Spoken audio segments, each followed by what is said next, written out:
City update ન્યૂઝમાં આપનું સ્વાગત છે। હાલની સૌથી દુઃખદ ખબર અમરેલી જિલ્લાના રાજુલાથી આવી રહી છે, જ્યાં નદીમાં નહાવા પડેલા 4 યુવકો ડૂબી જતા ગ્રામ્ય વિસ્તારમાં શોકનો માહોલ છવાઈ ગયો છે। ચાલો જાણીએ વિગતે। અમરેલી જિલ્લાના રાજુલા તાલુકાના ધારેશ્વર ગામે આજે હૃદયદ્રાવક ઘટના બની। ગામની નજીક વહેતી ધાતરવડી નદીમાં 4 યુવકો નહાવા પડ્યા હતા, પરંતુ પાણીનો અચાનક વધેલો પ્રવાહ અને ઊંડાણને કારણે તેઓ ડૂબવા લાગ્યા।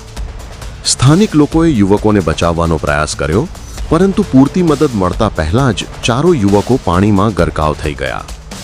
આ ઘટના બાદ સમગ્ર ગામમાં અફરાતફરી મચી ગઈ। ગામના સરપંચ, રાજુલા પોલીસ ઇન્સ્પેક્ટર, મામલતદાર ભગીરથ ચૌહાણ સહિત વહીવટીતંત્રની ટીમ તાત્કાલિક ઘટના સ્થળે પહોંચી ગઈ। યુવકોની શોધખોળ માટે બોટની વ્યવસ્થા કરવામાં આવી છે અને કોસ્ટગાર્ડ ટીમને પણ મદદ માટે જાણ કરવામાં આવી છે। સ્થાનિક ધારાસભ્ય હીરાભાઈ સોલંકી પણ ઘટના સ્થળે પહોંચ્યા હતા। તેમણે પોતે જ નદીમાં ઉતરીને યુવકોની શોધખોળમાં જોડાયા, જે દ્રશ્ય જોઈને લોકો ભાવવિભોર થઈ ગયા।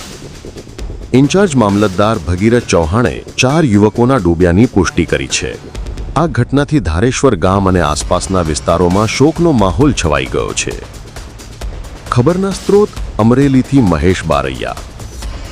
સિટી અપડેટ ન્યૂઝ જોડાયેલા રહો, કારણ કે હવે શહેર નહીં સમગ્ર ગુજરાત કહેશે, આ છે સિટી અપડેટ ન્યૂઝ।